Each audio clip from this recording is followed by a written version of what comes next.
Why did you decide to move to Keene? What I saw coming together up here in New Hampshire is a support network that doesn't exist, anywhere else around the country as far as I've seen. And with the things that I wanted to do, I knew that was going to be incredibly valuable, as it has been with my latest experience. And that's what drew me. It's the environment up here, the people, the momentum that's already been created. And so you say your recent experience, you're talking about Keene throwing you into a cage. Tell us about that. How did that happen? I was going to Dave Ridley, videographer up here, his arraignment for filming in the lobby of the courthouse, which, as a journalist, that's pretty important to me, being able to watch the government when they're conducting public business. And I thought I would go in and film in the lobby.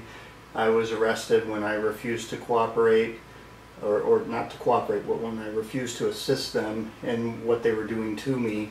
I was dragged off, I had a bracelet on. They started cutting into my arm because I chose to remain silent. They held me indefinitely without trial for 58 days until a tort letter was sent that said, look, we're going to sue the city and you guys will be held liable. The next day, then magically a trial was scheduled, and later that next week I was pushed out of jail. Tell us about life in jail. The system's really designed to collapse in on people, to isolate them, make them feel alone, and it's almost like they want people to lash out. So that when they do, the state can come in and just stomp on them and show them, look, we're in charge, you have to do what we say. And there is the lesson, the biggest takeaway I feel like they want people to get is that the state's in charge and there is no defying the state. I mean, you can do it, but you're going to be unsuccessful. And it's almost a way to train people in obedience to the state. Why did they eventually release you? They say it was to prepare for my trial. I think the tort letter had something to do with it. Perhaps the writ of habeas corpus that was before the Supreme Court that addressed some of the fundamental issues that I was raising. They would have had to rule on that in the next week or two. So it's hard to say really why they actually did it, but I think it's one of those reasons. And so as far as like this court case, what are the next steps? The next steps are certainly to go after the criminal charges, get those beat.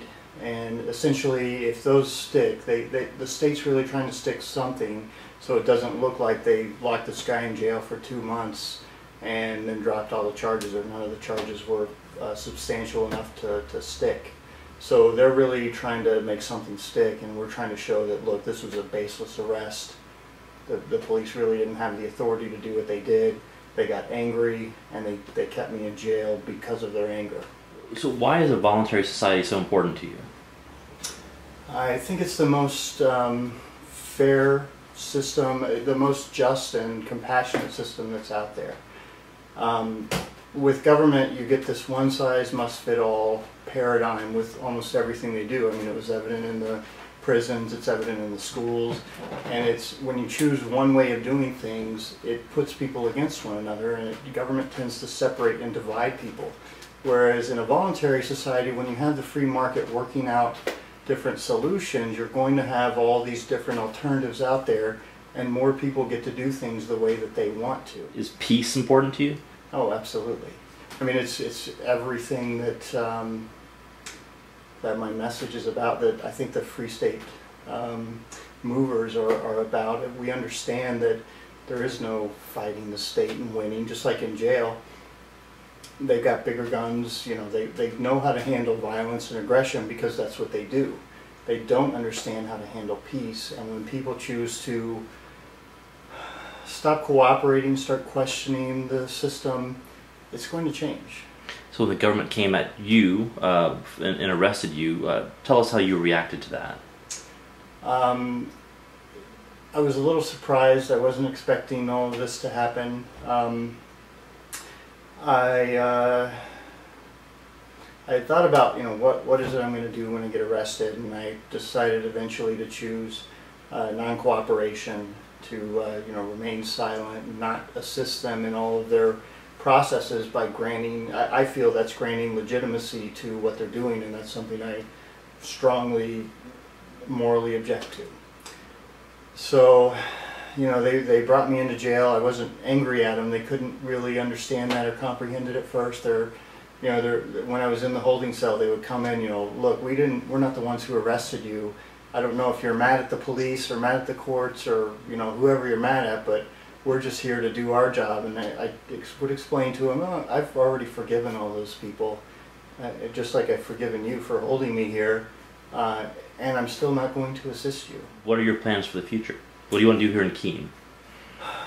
I like what's happened so far. I really believe the success that we're going to have in New Hampshire will come out of reaching out to the masses and educating and enlightening these people to the ideas of freedom and liberty.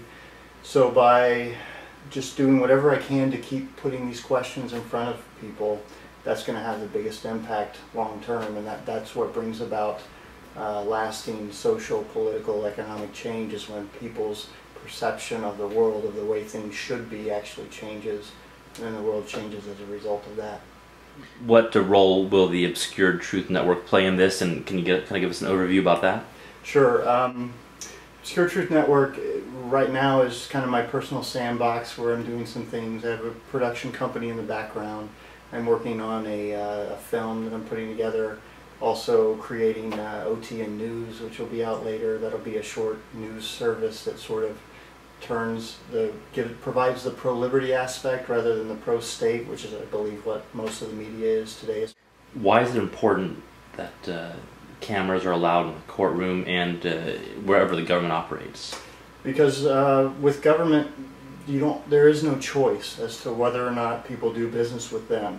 And that's their own words. I mean, they call it what they do business, except I don't have any choice whether or not I shop there. And because the people have granted them this monopoly over violence, the deal was, look, we'll give you this power in exchange for a certain openness about government. And freedom of the press is one of the fundamental issues when it comes to watching government. If you can't watch them deal out justice, how do you know really what's happening?